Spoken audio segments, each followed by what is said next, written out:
두 번째, 재림을 소망하는 사람들은 지금을 소중히 여긴다는 겁니다. 자, 오늘 말씀 3절에서 6절을 보세요. 예수님의 재림은 어느 누구도 예측할 수 없습니다. 그렇다고 예수님의 재림이 은밀하게 임하는 것도 아닙니다. 아주 화려하고 영광스럽게 재림하심으로써 모든 인류가, 이 지구상에 사는 모든 사람들이 단박에 알아볼 수 있을 정도로 영광스럽게 우리 주님의 재림이 이루어지게 되는 거예요. 그러나 그날이 언제인지 아무도 몰라요. 이게 중요한 거예요. 만약 우리들이 주님의 재림 일자를 정확히 알고 있다면 어떤 일이 벌어질까요? 평상시에 자기 마음대로 살다가 주님 재림하시기 전 딱 한 달 전부터 회개하고 눈물 흘리고 난리치면서 바르게 살려고 하고 헌금도 막 하고 봉사도 막 하고 전도하고 그럴 거예요. 그렇지 않아요? 여러분, 이게 진정한 신앙일까요? 북한이 대한민국을 침략할까요? 아니요. 그런 일은 절대 없을 겁니다. 지금 시대가 어느 시대인데 전쟁입니까? 만약 어떤 군대 상관이 이렇게 생각하고 있다면 어떤 일이 벌어지겠어요? 군인들 모아서 그냥 족구만 하는 거예요. 축구팀 만들어도 축구하고요. 군대 부식 가지고 요리 경연대회 할 겁니다. 그리고 가지고 있는 무기 다 고물상에 팔아서 엿바꿔 먹을 거예요. 전쟁 안 난다는데요. 개판되는 거죠. 그런데 언제 저들이 쳐들어올지 모른다. 저들은 반드시 침략할 거야. 군대 상관이 이런 생각을 가지고 있다면 어떻게 하겠습니까? 성실하게 훈련할 거예요. 만일을 대비해서 연구하고 공부할 겁니다. 그리고 병사들의 건강을 더 신경 쓸 것이고 병사들의 심리까지 돌봐줄 거예요. 무기를 항상 깨끗하게 정비할 것이고 모든 가능성을 열어놓고 하루하루 성실하게 군인으로서 역할을 충성되게 할 겁니다. 그렇죠? 하나님이 우리에게 원하시는 바가 바로 이런 거예요. 주님이 재림하실 날을 전혀 알 수 없습니다. 그러나 반드시 오세요. 그러므로 이 재림 신앙으로 무장된 성도들은 하루하루를 성실하게 살아야 되는 거예요.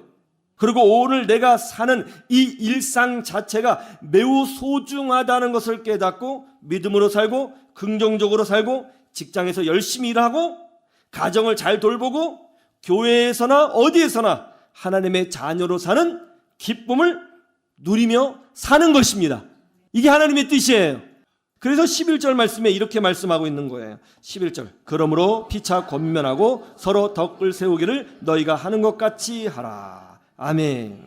미국 최대 플라스틱 PVC 회사가 JM 이글이라고 하는 회사예요. 이 회사의 회장이 대만 사람인데요. 이름이 왕원샹입니다.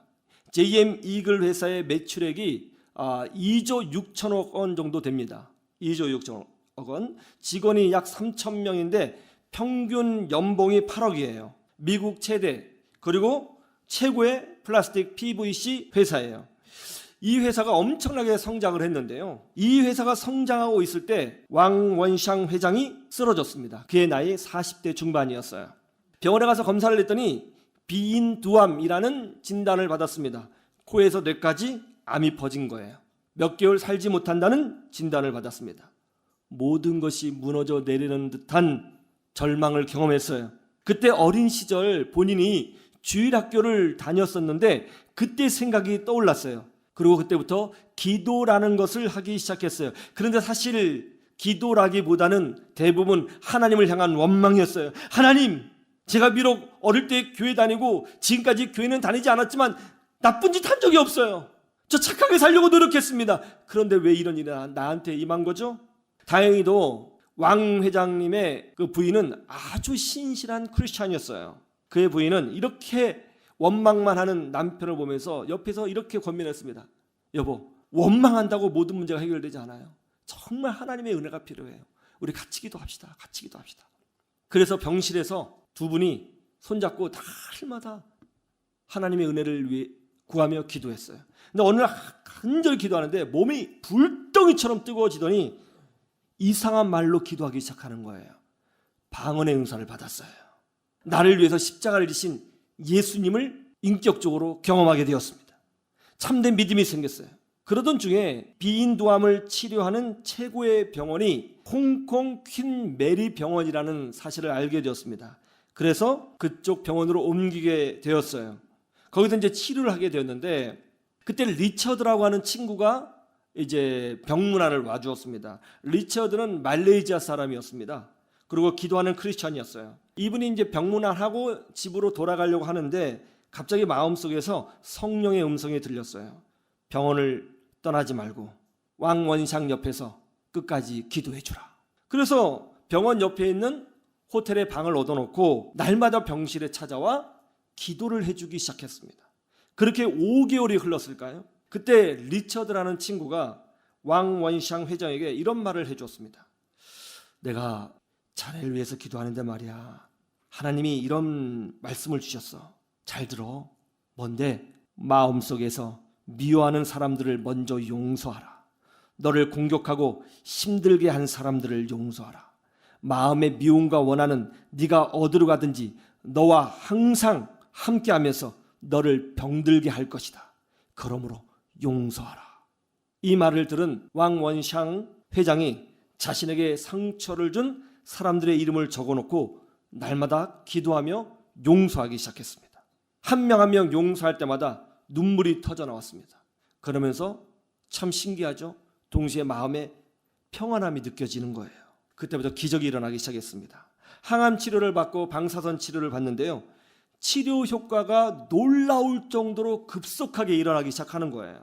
그리고 얼마 되지 않아서 완전히 치유가 되었습니다. 1년도 살지 못한다고 했는데 현재 19년이 지났는데 지금까지 건강하게 살고 있고요, 경영 일선에서 아주 멋지게 회사를 일으키고 있어요. 왕 원샹 회장이 이런 고백을 했습니다. 의사는 기껏해야 1년 정도 살 수 있다고 했습니다. 제가 무슨 잘못을 했기에 나를 이렇게 하셨느냐고 하나님께 따져 물었습니다. 그 후 용서하는 기도를 하면서 다른 사람들을 사랑하는 마음을 얻게 되었습니다. 그러자 치유받을 수 있다는 확신이 생겼습니다. 그리고 하나님은 이렇게 치유하여 주셨습니다. 지금 이분이 미국에서요, 미국 내 화교교회, 중국인 교회를 다니면서 본인이 사업해서 얻은 수익의 상당 부분을 할애하여 교회를 세워주는데 최선을 다하고 있습니다. 특별히 하루하루를 매우 소중하게 여기면서 천국을 바라보며 이 땅에서 예수 그리스도만이 주가 되심을 전하는 인생으로 뜨겁게 살아가고 있다는 거예요. 바로 이거예요. 주님의 재림을 소망하는 사람들은 하루하루를 소중하게 여기는 사람이어야 하는 것입니다. 직장 생활도 소중하고요, 학교 생활도 소중하고요, 교회를 세우는 일은 더더욱 소중한 거예요. 그렇게 하루하루를 소중하게 살아가고 또 긍정적으로 살아가셔야 하는 것입니다. 그리고 생명을 사랑하는 사람으로 살아가야 되는 거예요. 그럴 때 우리는 주님 재림 전이라도 이 땅에서 하나님의 기적과 돌보심과 축복과 은혜를 누리며 살 수 있게 되는 것입니다. 지금은 마지막 시대입니다. 주님의 재림을 소망하며 살아가세요. 언제 오실지 모릅니다. 가장 안 오실 것 같은 느낌이 들 때 온다고 하셨어요. 가장 안 오실 것 같다고 느껴지는 그 순간에 말이죠. 그러므로 지금 주어진 시간을 소중히 여기세요. 그리고 성실하게 사셔야 됩니다. 믿음으로 충성을 다하며 살아가시기를 주님의 이름으로 축원합니다.